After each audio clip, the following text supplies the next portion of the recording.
Larangan mudik di Kabupaten Manokwari akan berlaku mulai tanggal 6 Mei hingga 17 Mei 2021.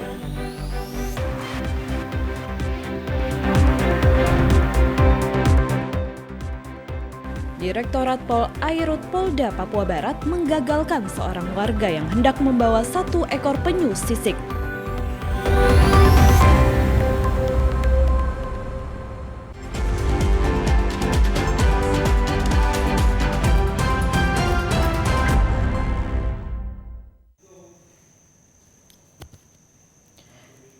Salam jumpa pemirsa, senang sekali saya Esti Ika dapat kembali menjumpai Anda dalam program Berita Papua Barat hari ini. Sejumlah informasi di Papua Barat akan kami hadirkan untuk Anda.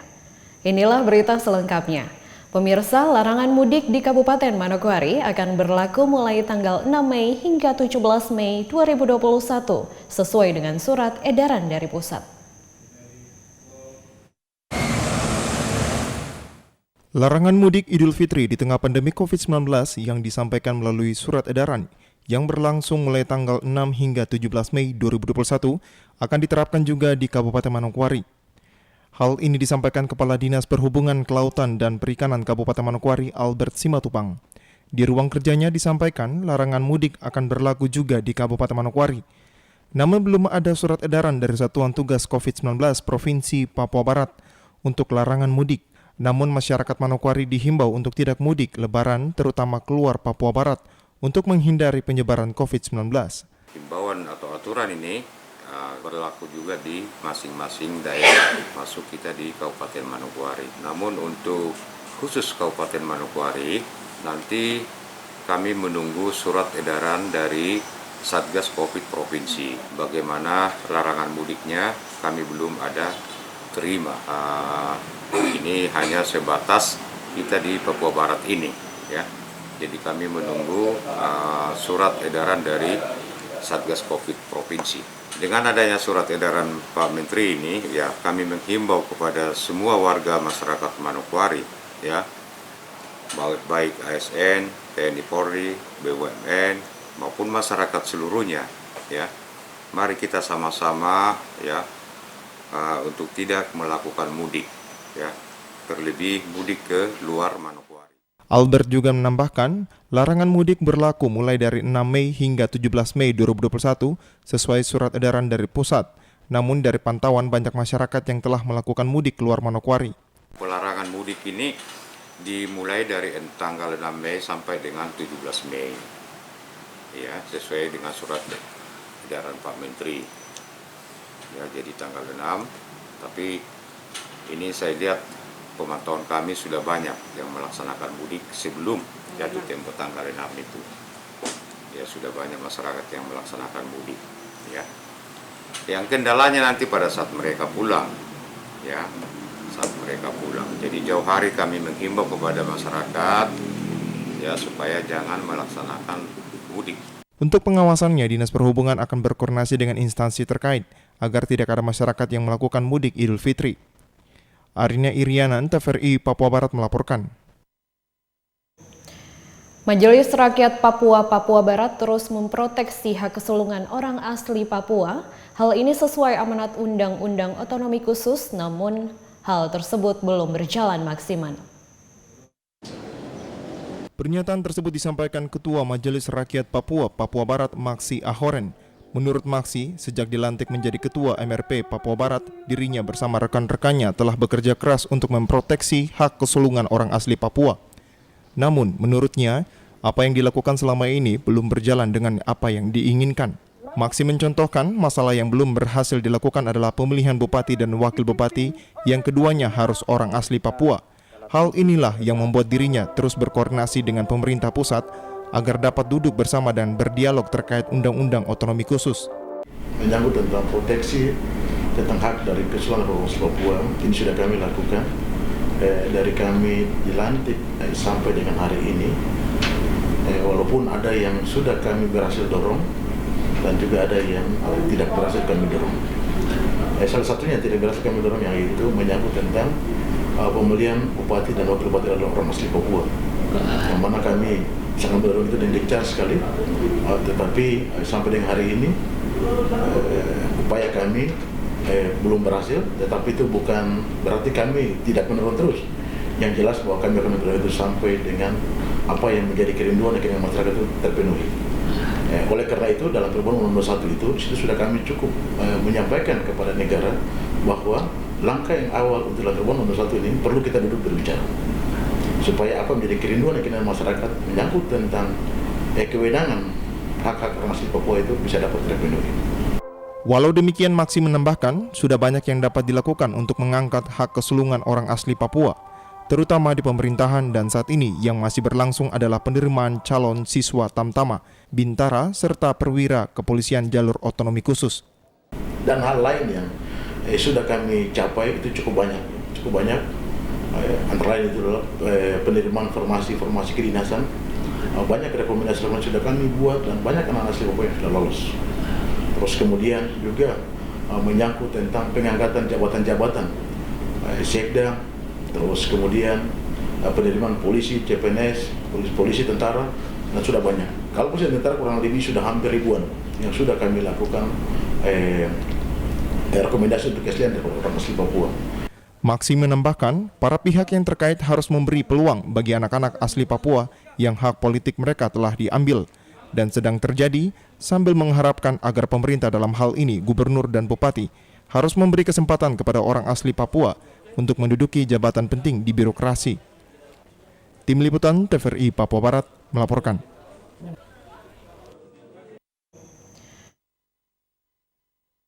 29 April lalu bertemu masyarakat pemilik hak ulayat Pasar Wosi guna membahas tuntutan pemilik terhadap pengembangan pembangunan terminal Pasar Wosi.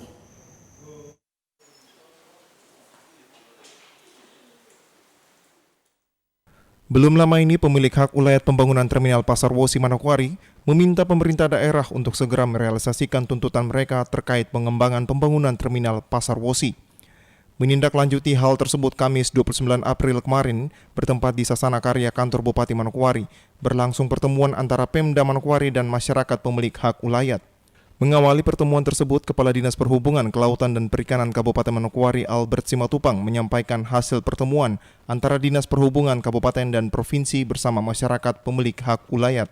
Masyarakat pemegang hak ulayat di areal Terminal Wosi ini menyampaikan aspirasi mereka dan mereka menyatakan sikap bahwa sebelum aspirasi ini diselesaikan oleh pemerintah, maka pembangunan Terminal Wosi tidak boleh dilanjutkan. Tuntutan mereka adalah menyelesaikan janji almarhum Bapak Bupati Dr. Andus Esa pada masa yang lalu, yaitu pembangunan 5 unit rumah senilai 100 miliar dan pembakaran areal kuburan yang ada di wilayah itu sebesar 20 miliar. Jadi total 120 miliar. Bupati Manokwari pada kesempatan tersebut menyampaikan ada beberapa prinsip yang harus diperhatikan dalam menjalankan tugas umum pemerintahan, pembangunan dan juga pembinaan masyarakat. Tujuan pembangunan akan bermuara kepada kesejahteraan masyarakat. Semua kegiatan pembangunan yang kita bangun ataupun kita lakukan tidak boleh membuat masyarakat jadi sengsara dan juga kehilangan hak-hak mereka. Tetapi yang paling penting adalah pembangunan itu mampu untuk bisa meningkatkan kesejahteraan masyarakat secara umum, termasuk masyarakat yang hari ini memiliki ulayat khususnya di terminal dan juga pasar Wosi. Oleh sebab itu, dengan mendengar apa yang dijelaskan oleh Kepala Dinas Perhubungan, jelas Bupati bahwa tuntutan masyarakat pemilik hak ulayat akan dicari solusinya. Kita bisa mencarikan solusi yang sebaik-baiknya. Di satu sisi masyarakat sudah merelakan hak ulayat mereka untuk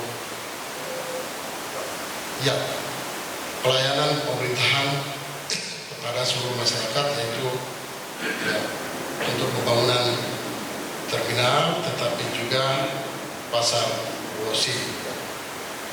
Tapi di sisi lain ada janji seperti yang tadi yang belum terpenuhi, dan kita pemerintah juga harus mengkajinya berdasarkan aturan main yang berlaku. Martin Insen mewakili masyarakat dalam kesempatannya menyampaikan bahwa tuntutan mereka sejak kepemimpinan Bupati Esau Sesa tidak terrealisasi.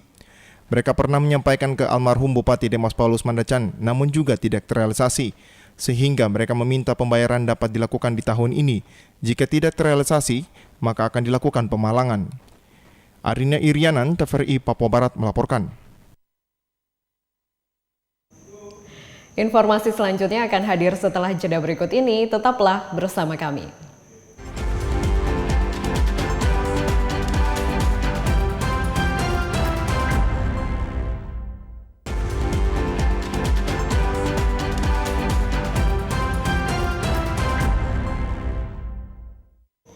Terima kasih Anda masih bersama kami. Pemirsa, Gubernur Papua Barat Domingus Mandacan resmi membuka pencanangan Hari Kesatuan Gerak PKK ke-49 yang berlangsung di Gedung ACC Ayumas Kabupaten Sorong, Kamis 29 April 2021.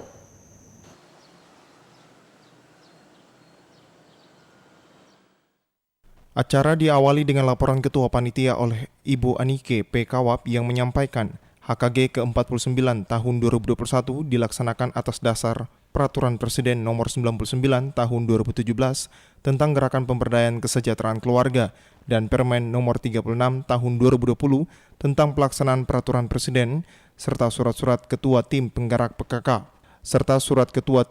PKK dengan tujuan menjadikan momentum dalam pelaksanaan 10 program PKK dari tingkat pusat sampai ke daerah. Dan dari tema tersebut, Tim Penggerak PKK Provinsi Papua Barat menetapkan subtema optimalisasi kader PKK sebagai penggerak perubahan. 4 Romawi maksud dan tujuan. Adapun maksud dan tujuan pelaksanaan HKG PKK ke-49 tahun 2021 adalah 1. Menjadikan momentum dalam pelaksanaan 10 program pokok PKK dari tingkat pusat hingga desa, kelurahan, serta sebagai sarana publikasi efektif terhadap gerakan PKK. Pembacaan sejarah singkat terbentuknya PKK yang dibacakan oleh 2 anggota tim penggerak PKK Provinsi Papua Barat dan sambutan Ketua Umum TP PKK Pusat yang dibacakan oleh Ketua PKK Provinsi Papua Barat Nyonya Juliana Mandacan menyampaikan pelaksanaan HKG ke-49 tahun 2021 diharapkan dapat menjadi pelopor kesejahteraan dalam keluarga sebagaimana tema dan subtema yang diangkat pada pelaksanaan HKG ke-49. Pelaksanaan peringatan Hari Kesatuan Gerak PKK tahun ini memasuki tahun ke-49 dengan tema Keluarga Pelopor Perubahan Menuju Indonesia Maju. Pelopor perubahan memberi makna bahwa PKK dalam hal ini tim penggerak PKK dan kader di seluruh pelosok Nusantara hendaknya tahu, mau dan mampu menjadi garda terdepan dalam mewujudkan keluarga berkualitas dalam aspek moral pendidikan, kesehatan, sosial budaya, ekonomi, dan lingkungan hidup. Sementara itu, Gubernur Papua Barat dalam sambutannya menyampaikan Undang-Undang Nomor 23 Tahun 2014 mengamanatkan kepada pemerintah daerah untuk mempercepat terwujudnya kesejahteraan masyarakat melalui peningkatan pelayanan pemberdayaan dan peran serta masyarakat dan peningkatan daya saing daerah dengan memperhatikan tim pemerataan sebagaimana tema yang diangkat pada pelaksanaan HKG ke-49. Sambutan Gubernur sekaligus membuka kegiatan Hari Kesatuan Gerak PKK Provinsi Papua Barat ke-49 yang ditandai dengan pemukulan tifa dan dilanjutkan dengan pencanangan keluarga pelopor perubahan. Tim Liputan TVRI Papua Barat melaporkan. Setelah dibuka oleh Gubernur Papua Barat, HKG ke-49 Tim Penggerak PKK Provinsi Papua Barat dilanjutkan dengan pemaparan materi kepada peserta yang berasal dari pengurus TPPKK se-Sorong Raya.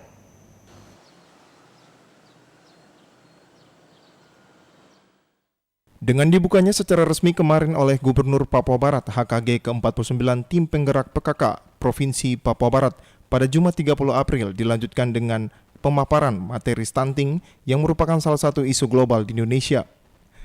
Dalam arahan yang disampaikan oleh Ketua PKK Provinsi Papua Barat Nyonya Juliana Mandacan, mengajak dan mengharapkan kepada seluruh peserta untuk dapat mengikuti kegiatan dengan baik dan dapat mengikuti arahan Ketua Pembina tetap menaati protokol kesehatan dengan semangat Sajagako Kojagasa. Kami berharap aturan protokol kesehatan bukan hal yang sulit dan akhirnya kita melanggarnya. Tapi protokol kesehatan yang ditetapkan menjaga kita untuk sehat dan aman dari COVID-19.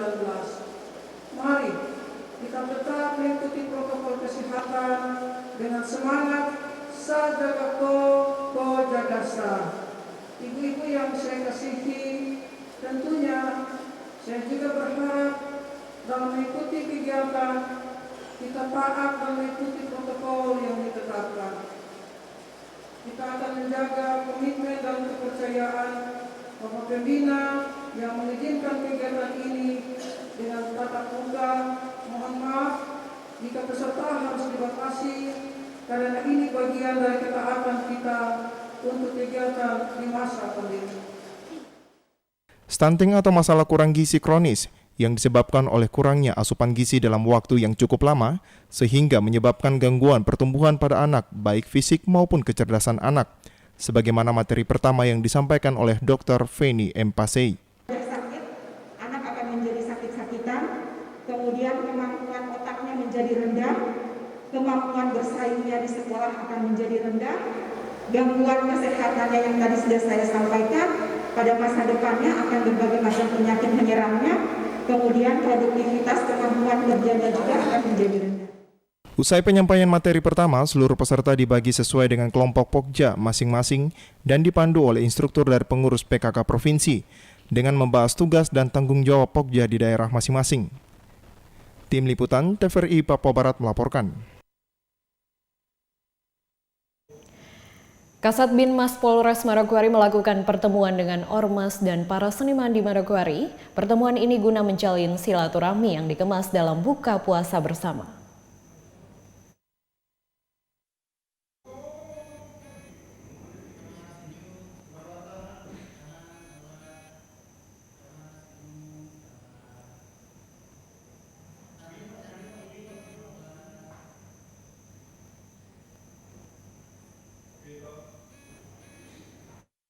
Jalin silaturahmi dengan organisasi masyarakat atau ormas di Kabupaten Manokwari, Kasat Binmas Polres Manokwari melakukan pertemuan dengan sejumlah ormas dan juga dancer Pintu Papua dan Teraseni yang dipusatkan di salah satu rumah milik sahabat polisi Manokwari. Kasat Binmas Polres Manokwari Ibtu Rahmat Al-Fitri mengatakan, kegiatan yang dilakukan ini merupakan silaturahmi bersama dengan harapan bisa menambah kekompakan dan sinergitas antara ormas-ormas yang ada di Manokwari.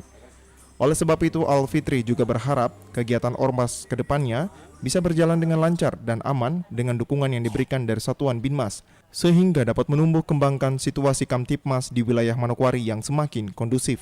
Sekaligus silaturahmi dengan kasat baru, mudah-mudahan silaturahmi ini bisa membawa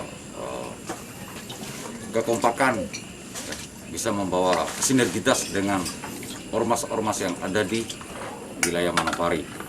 Oleh sebab itu, kegiatan ormas ke depannya bisa berjalan dengan lancar, aman. Kami tetap mendukung ya, ormas yang ada di wilayah Kabupaten Manokwari ya, bekerja sama sehingga menumbuh kembangkan situasi Kamtipmas yang ada di wilayah Kabupaten Manokwari. Sementara itu, Ketua DPC Sahabat Polisi Manokwari John Korwa mengapresiasi kehadiran Satuan Binmas Polres Manokwari di tengah-tengah kumpulan ormas dan sahabat polisi Indonesia DPC Manokwari.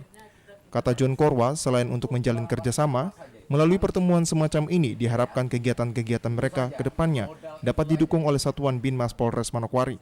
Hadirnya Binmas pada petang hari ini, kami dari Sahabat Polisi Indonesia DPC Manokwari sangat berterima kasih karena kami dapat menjalin kerjasama sehingga kegiatan-kegiatan ke depannya dapat didukung dan ditopang oleh Binmas Polres Manokwari.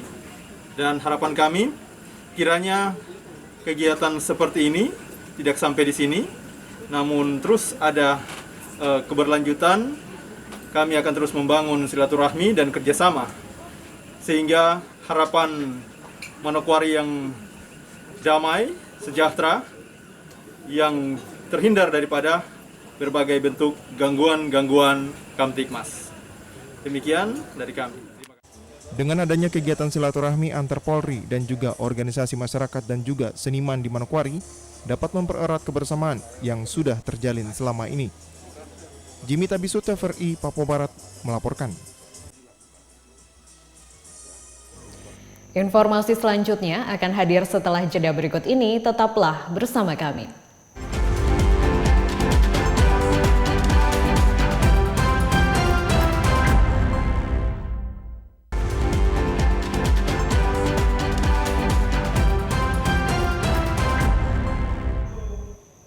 Terima kasih Anda masih bersama kami.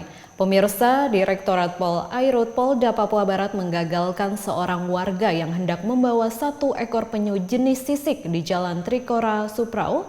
Usai diamankan, penyu tersebut langsung dibawa ke penangkaran Politeknik Perikanan Sorong untuk dilakukan evakuasi. Inilah proses penyelamatan penyu jenis sisik yang memiliki berat kurang lebih 46 kg.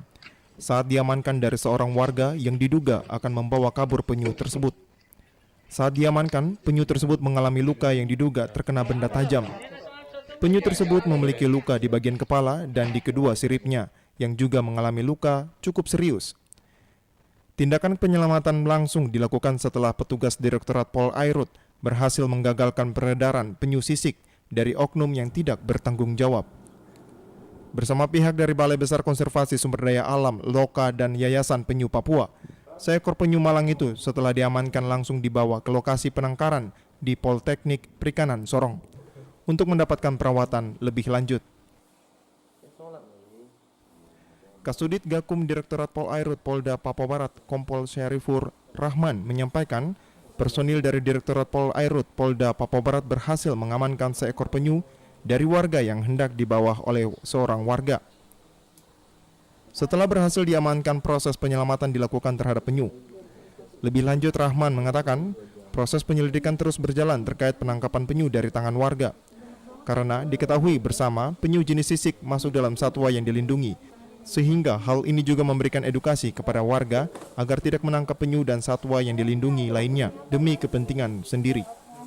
Jadi saat ini kita masih melakukan tahap penyelidikan.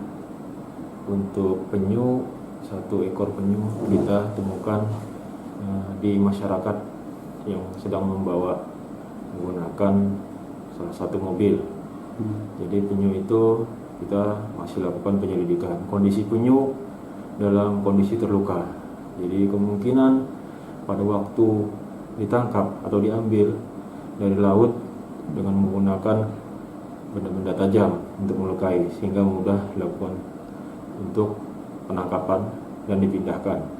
Kita saat ini menghimbau kepada masyarakat agar sama-sama menjaga hewan yang dilindungi tersebut agar ke depan nanti tidak musnah. Sementara itu, penanganan dan tindakan untuk penyelamatan penyu telah dilakukan. Dokter hewan dari Karantina Pertanian Sorong turun tangan melakukan tindakan dengan menjahit sejumlah luka yang dialami penyu tersebut. Dokter hewan Nilam Siregar yang bertugas sehari-harinya di kantor Karantina Pertanian Sorong menyampaikan tindakan telah dilakukan terhadap penyu dengan menjahit beberapa luka di wilayah leher dan kedua sirip.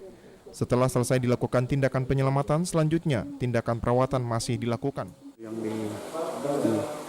Tadi saya cek dulu awalnya, cek seperti apa kondisi lukanya. Setelah saya tahu, habis itu saya bersihkan dulu lukanya. Setelah bersihkan lukanya, habis itu saya bius, habis itu kami jahit. Itu aja. Lukanya di mana saja, di area mana? Di daerah leher sama di lengannya itu Kalau yang kanan itu hanya luka goresan. Tindakan selanjutnya kami berikan obat yang diberikan setiap hari, berupa antibiotik dan juga salep. Penyu tersebut masih dalam pengawasan dan perawatan di karantina. Setelah sembuh dan dalam kondisi sehat, maka rencananya akan dilepas liarkan. Dari Sorong, Mikal Jasman, TVRI Papua Barat melaporkan. Operasi Keselamatan Mansinam tahun 2021 yang digelar selama 14 hari mulai tanggal 12 sampai dengan 25 April 2021 telah selesai. Polda Papua Barat pun mencatat sejumlah pelanggaran yang terjadi selama operasi berlangsung. Jumlahnya pun meningkat dibandingkan tahun sebelumnya. Demikian disampaikan Kabid Humas Polda Papua Barat Kombes Polisi Adam Irwindi melalui Power Penmas Bid Humas Polda Papua Barat, Bribtu Putu menyebutkan dari hasil yang diperoleh melalui Dirlantas Polda Papua Barat untuk tahun 2021, dalam operasi keselamatan Mansinam tidak dilakukan penilangan, namun masyarakat yang terkena teguran jumlahnya mencapai 1.179 orang. Angka ini meningkat jika dibandingkan tahun 2020 yang berjumlah 624 teguran. Sementara untuk laka lantas terjadi sebanyak 8 kali, di mana terdapat juga korban meninggal dunia, sedangkan luka berat sebanyak 4 orang dan luka ringan sebanyak 5 orang. Bribtu Putu pun mengatakan jumlah laka lantas ini pun juga meningkat. Dari hasil yang kami peroleh setelah berkoordinasi dari sama Ditlantas Polda Papua Barat, untuk tahun 2021 Polda Papua Barat dan jajaran tidak melaksanakan penilangan, namun melaksanakan peneguran sebanyak 1.179 kali. Hal ini meningkat dibanding tahun 2020. Untuk tahun 2020 penegurannya sebanyak 624. Untuk tilang tidak ada tahun 2020. Untuk laka lantas tahun 2021 terjadi sebanyak 8 kali, meninggal dunia 3 orang, luka berat 4 orang, luka ringan 5 orang. Sementara itu untuk pelaku pelanggaran rentang usia 16-20 tahun terjadi penurunan, yaitu sebanyak 137 orang. Sedangkan usia 21-25 sebanyak 364 orang, 26-30 tahun sebanyak 85 orang, sedangkan beragam faktor yang menyebabkan kecelakaan seperti mengantuk dan menyalip kendaraan lain. Pelanggaran untuk 0-15 tahun itu sebanyak 10 orang, terjadi peningkatan.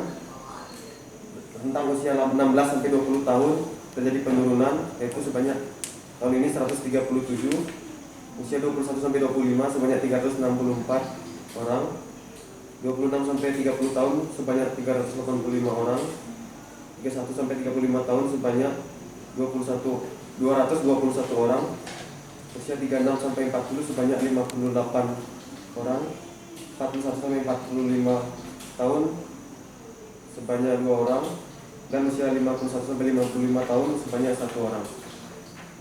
Pada pelaksanaan operasi keselamatan, Polda Papua Barat beserta jajaran juga melaksanakan edukasi kepada masyarakat akan pentingnya disiplin berlalu lintas serta disiplin mematuhi protokol kesehatan seperti menggunakan masker saat berkendara di jalan raya. Jimmy Tabisu, TVRI Papua Barat melaporkan. Informasi tadi sekaligus menutup jumpa kita dalam program Berita Papua Barat hari ini. Kami tetap mengajak Anda untuk selalu mengikuti protokol kesehatan agar bersama semua pihak dapat memutus mata rantai penyebaran COVID-19. Atas nama kerabat kerja yang bertugas, saya Esti Ika mengucapkan terima kasih dan sampai jumpa.